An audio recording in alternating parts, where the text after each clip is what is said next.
제 집사람은 오히려 손해를 보고 나왔다. 윤석열 전 대통령은 20대 대선 당시 토론에서 김건희 여사의 도이치모터스 주가 조작 의혹을 부인하며 이렇게 주장했습니다.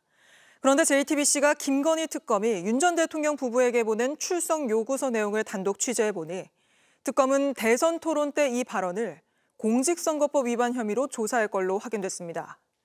20억 원이 넘는 이익을 본 걸로 뒤늦게 드러난 만큼 허위 사실로 유권자들을 속였다고 보는 겁니다. 첫 소식 박현주 기자의 단독 보도입니다. 2021년 9월 검찰이 도이치모터스 주가 조작 사건을 본격 수사하면서 불씨는 대선으로 옮겨붙었습니다. 김건희 여사의 연루 여부가 국민적인 관심사가 된 겁니다. 결국 윤석열 전 대통령은 국민의힘 대선 경선 토론회에 나와 해명에 나섰습니다. 저는 2010년에 제가 결혼하기 전에 이 양반이 골드만삭스 출신이라고 해서 한 4달 정도 맡겼는데 손실이 났고요. 김 여사는 피해자라고 강조한 겁니다. 돈을 빼고 그 사람하고는 절연을 했습니다. 저희 집사람 오히려 손해보고 그냥 나왔습니다. 그것도 2010년입니다. 하지만 검찰이 한국거래소에 요청해받은 분석 결과서엔 김 여사 모녀가 약 23억 원의 시세 차익을 본 것으로 나타났습니다.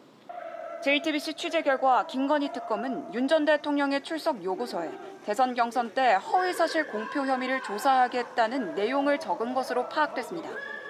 김 여사가 도이치모터스 주식 거래로 손실을 봤다는 발언은 허위라고 보고 공직선거법 위반인지 집중적으로 확인하겠다는 겁니다. 선거법 공소시효는 6개월이지만 대통령 재임 기간은 제외되고 지난 6월 특검법이 공포되는 순간부터 시효가 중단돼 공소시효는 남아있습니다. 오는 29일을 소환 날짜로 지정한 출석 요구서인 명태균 공천 개입 사건도 조사 대상으로 적혔습니다. 특검은 김 여사에 대해선 다음 달 6일을 소환 날짜로 정하며 도이치모터스 주가 조작과 명태균 공천 개입, 건진법사 게이트까지 3개 사건을 조사하겠다고 출석 요구서에 적었습니다. JTBC 박현주입니다. 내란 특검 수사 상황으로 이어가겠습니다. 일단 구속을 피한 김용대 드론 작전 사령관은 무인기 북파가 정상적인 작전이라고 주장하고 있습니다. 하지만 저희 취재 결과 12.3 비상계엄 이후 드론사에는 무인기에 달았던 전단통을 모두 없애버리란 지시가 떨어진 걸로 확인됐습니다.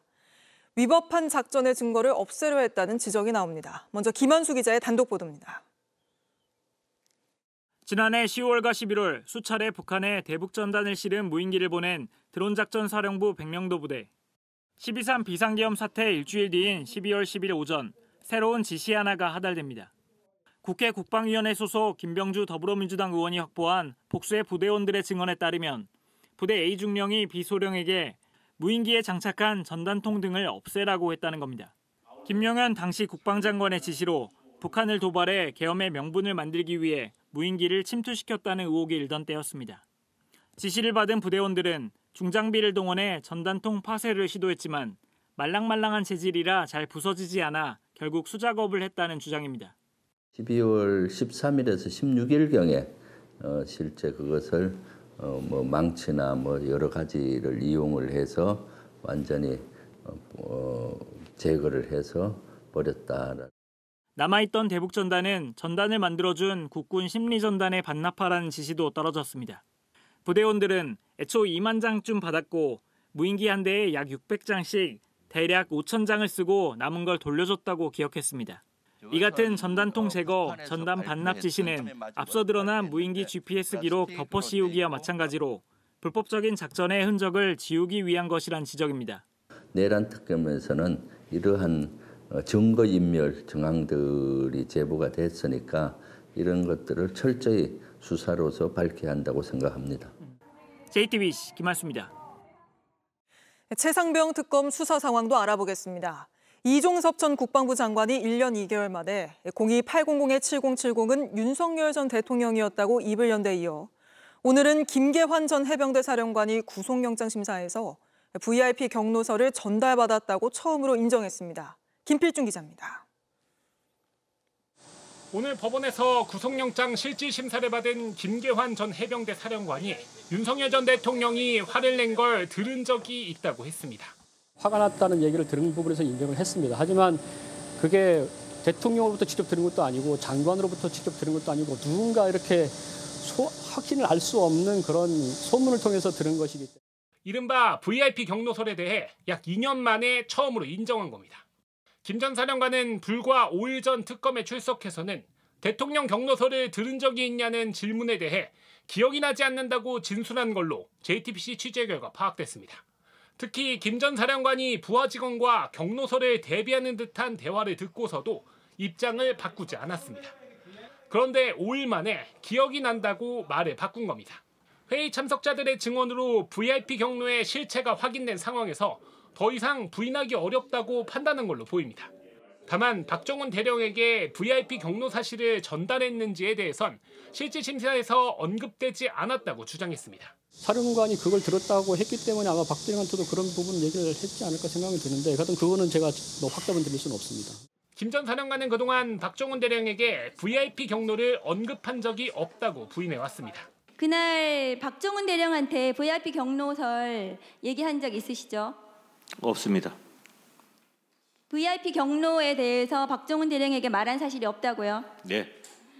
특검은 이 발언들이 모두 박 대령을 해치기 위한 위증이었다고 보고 구속영장을 청구했는데 결과는 이르면 오늘 저녁 나올 예정입니다. JTBC 김필준입니다. 대규모 전세 사기 사건들이 사회적 공분을 일으켰죠. 피해자 대부분이 여전히 돈을 돌려받지 못하고 있습니다. 그런데 이들을 상대로 700억 원을 뜯어냈던 전세 사기 업자가 감옥에 갇혀 있는 상황에서 부동산 사업으로 돈벌이를 하고 있는 걸로 파악됐습니다. 신진 기자가 취재했습니다.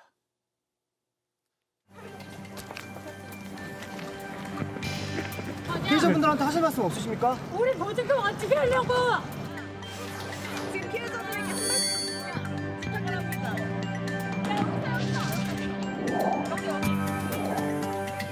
자기 돈 안 들이고 산 깡통 전세로 빌라 수천 채씩 돌리다 결정적인 순간에 보증금 떼먹는 사람들입니다. 저희는 어떻게 해요? 아니 그냥 그 집에 사는 거지 뭐 어떻게 하기는. 그 세상이 죽으라는 거 있어요? 믿을 수가 없었어요 정말. 그 2억을 얼마나 열심히 모았겠어요. 15년 살고 나와도 저희는 20년 동안 돈을 갚아야 하는. 잘했다고? 다 나왔어 지금. 네가 뭘 잘했다고? 경기 양평에만 땅이 10,000평, 2층짜리 주택도 3채나 갖고 있는 걸로 확인됐습니다.